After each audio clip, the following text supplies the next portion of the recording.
始まりを告げる層があるはずです。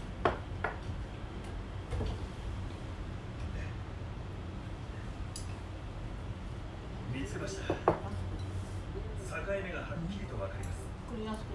茶色の層と少し鮮やかなオレンジ色の層、そして黒い層。このオレンジ色の層にライソンが話していた恐竜絶滅の謎が隠されているんです。肉眼でも確認できますが、顕微鏡で見てみましょう。土の中には先史時代の大惨事の手がかりが含まれていました。胡椒の実のような形をした球晶と呼ばれる粒で岩石が溶けてできたものです。これらの球晶は高温の岩石が空中を落下するときに冷えて作られます。何らかの原因で液状になった岩石が大気圏に引き上げられ、落ちてくるときに雨粒のようになりました。それが次々に降り注ぎ、この地域全体を覆ったのです。溶かしたろうを使って球晶がどのように作られたか確かめてみます。風に向かってろうを思い切り投げると細かな雫ができます。それが冷えて固まり、地面に降り注ぎました。大成功です。小さな粒が落ちています。見てください。ろうの粒ができています。この粒の大きさは他の土にあった球晶と同じです。空中を落下することでこの形になったんです。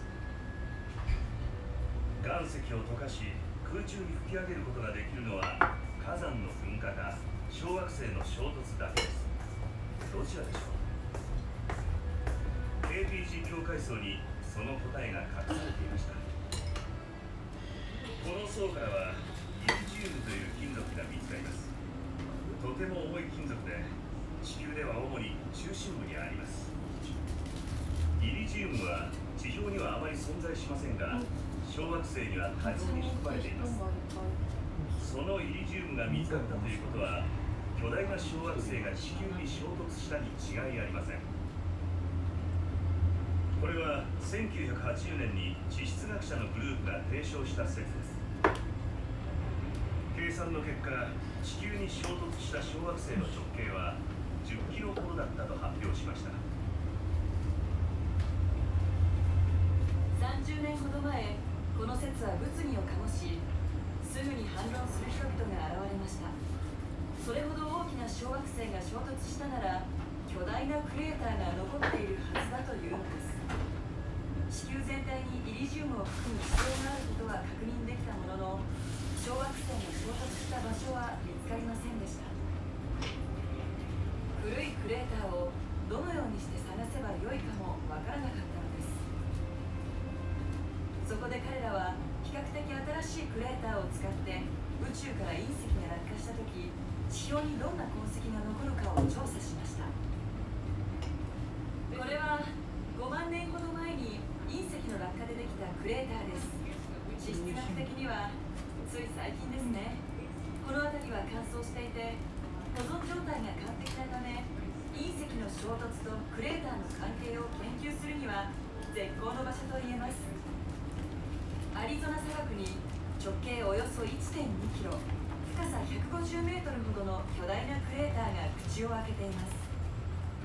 専門家に案内してもらいましょう。ここにはよく来ますか？ええ、数えきれないほど来ていますよ。惑星科学者のダンダーダは隕石によるクレーターを調査してきました。行こう。まずは空から観察します。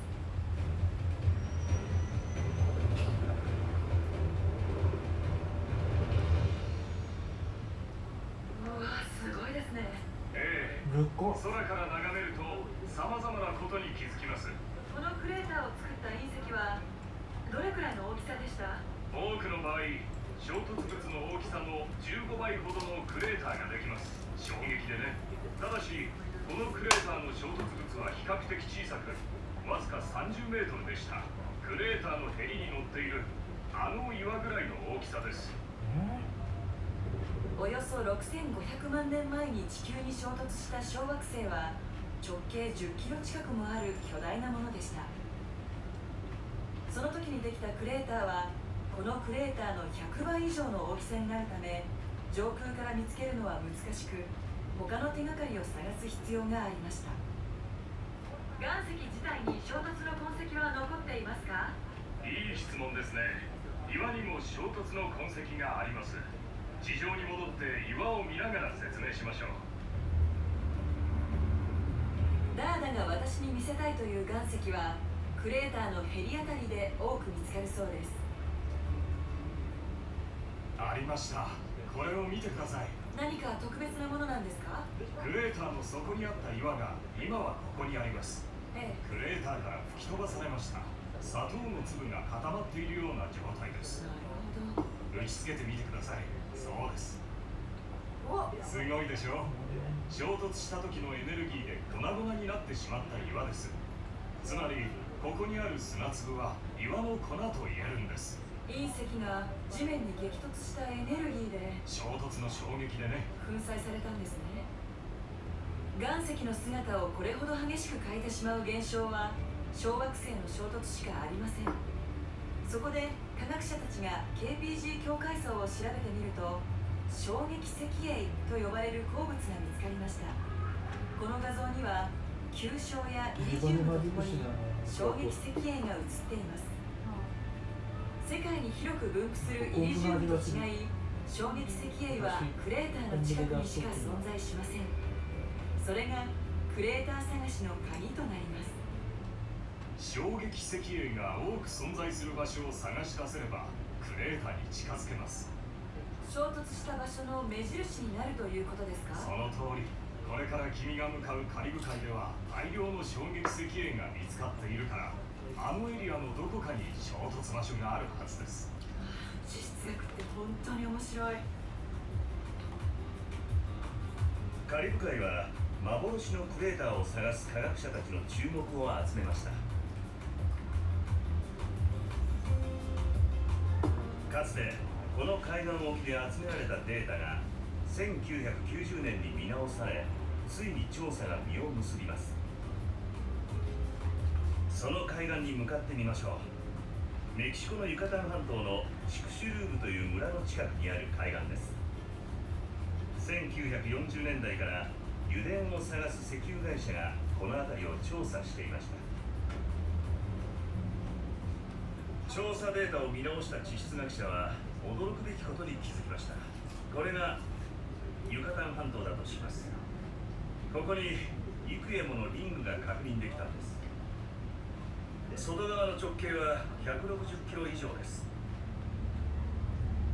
かつてこれは海底に眠る古代の火山の跡だと考えられていました。しかし1990年代に地質学者が再調査を行います。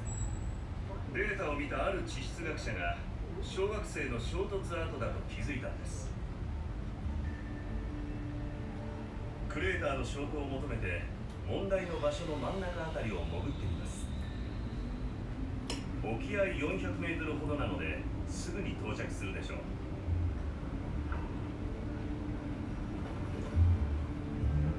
地質学者によると、この辺りは6500万年前と同じような環境にあるそうです。小惑星がこの海に激突したことを想像するとワクワクします。リングの縁に到着しました。想像してみてください。小惑星はここから10キロ先まで幅があり、高さも10キロありました。とてつもなく大きな隕石です。潜ってみましょう。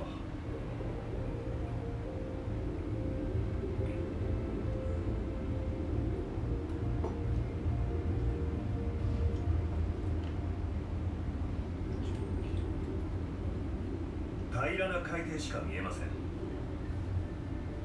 クレーターは新しくできた岩に覆い隠されたのでしょう。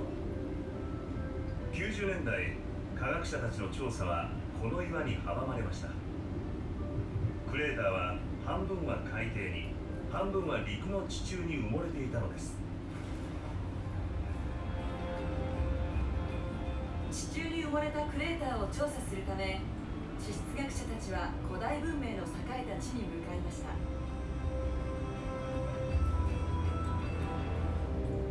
1990年代、巨大なクレーターの痕跡を追い求める地質学者たちはメキシコのユカタン半島にやってきました。ところが調査で注目されたチクシュルーブ村周辺のリング上の地形は新しい岩石に覆われていました。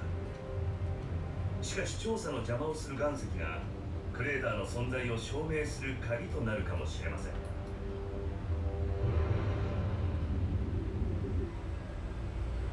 その新しい岩石がどのようにしてできたのかを知るために、この地域の地質を徹底的に調べてみます。この辺りは古代マヤ文明の栄えた場所です。しかし実際に足を踏み入れてみると驚くほど乾燥した土地のようです。古代文明は普通大河の流域で栄えますが、ここには川がありません。それでもこの周辺に村や町がたくさんあるのは、地下に広がる天然の水路が存在するからです。ここの岩はスポンジのように多孔質で、密林の地面から染み込んだ雨水を吸い込み、地下水路を形成しています。その地下水路に潜り、古代のクレーターを覆う岩を採取し、その岩がどのようにしてできたかを明らかにしたいと思います。海に囲まれたここユカタン半島では、多孔質の岩に海水も染み込んできます。ですから水路を泳いでいくと、淡水と海水が混じり合う場所にたどり着くはずです。密林の地面にできたこのような泉はセノーテと呼ばれ、格好のダイビングスポットとなっています。日の当たる場所では魚が岩の藻をつついています。さらに深く潜り、岩がむき出しになった場所を目指します。その途中でとても美しい自然現象に出会いました。海水と淡水が接し、その境界面が揺らめいています。境界面の下にあるのが比重の重い海水の層で、上が淡水の層です。2つの層が接する部分で光が屈折し、かげろうのように揺らめいて見えるのです。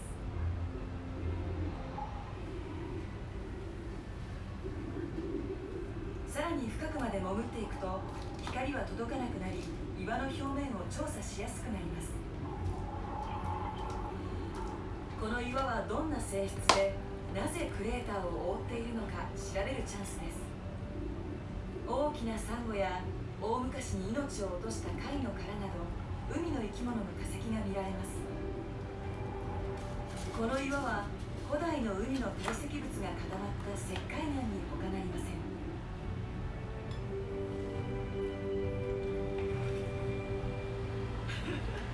うわあ、本当に素晴らしかったです。驚くべき光景でしたよ。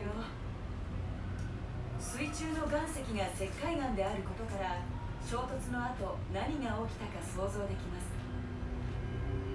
衝突後、クレーターは暖かい海水で覆われました。やがてそこは生命であふれ、巨大なサンゴ礁ができたのでしょう。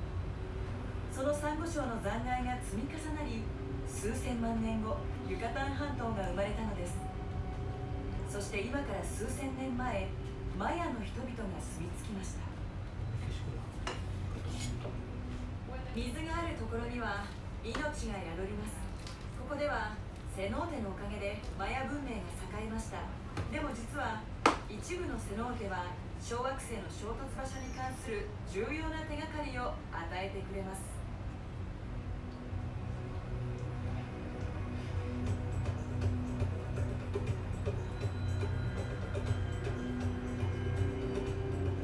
マヤの人々はユカタン半島北部にチチェン・イツァーという都を築きました。その都市は大きなセノーテの隣に作られたのです。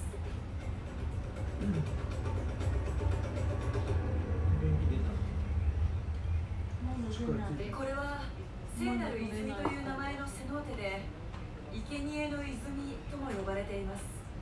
このセノーテの底には神への生贄として捧げられた人間の遺骨が沈んでいます。この淵に立つとなんだかちょっと怖い感じがします。ユカタン半島の北部にはこうした険しい崖を持つセノーテが点在しています。1990年代に宇宙からセノーテの位置を調べると綺麗な弧を描いて並んでいました。その弧の中心はシクシュルームだったのです。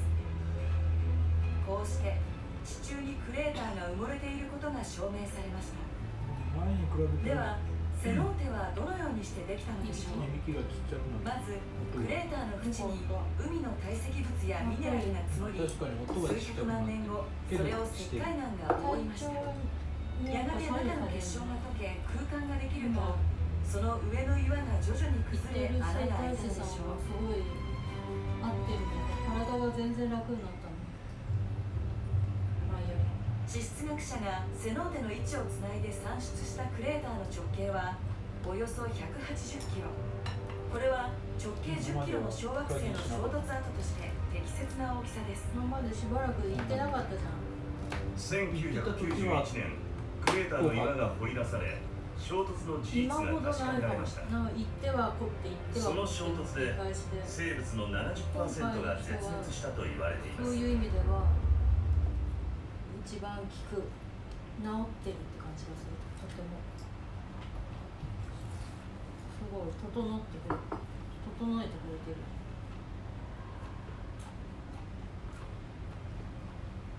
腕がいいんだな、ありがたい。行ってもいても繰り返しちゃうのを繰り返してたからさ、生態とかね。